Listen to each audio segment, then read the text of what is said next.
Let's ditch the data dread and transform your Tableau dashboards from stagnant snapshots to dynamically updated masterpieces.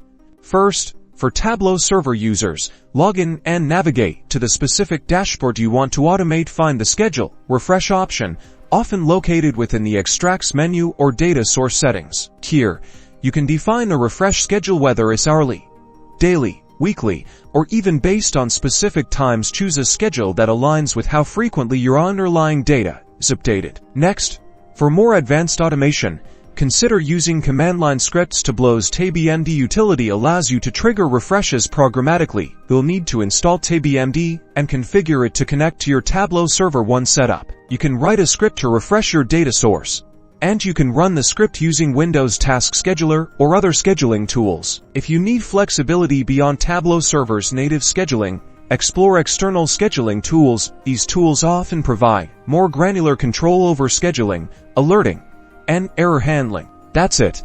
By leveraging Tableau Server schedules, command line scripts, or external scheduling tools, you can ensure your dashboards always reflect the latest data, saving you time and effort. Now go forth and automate.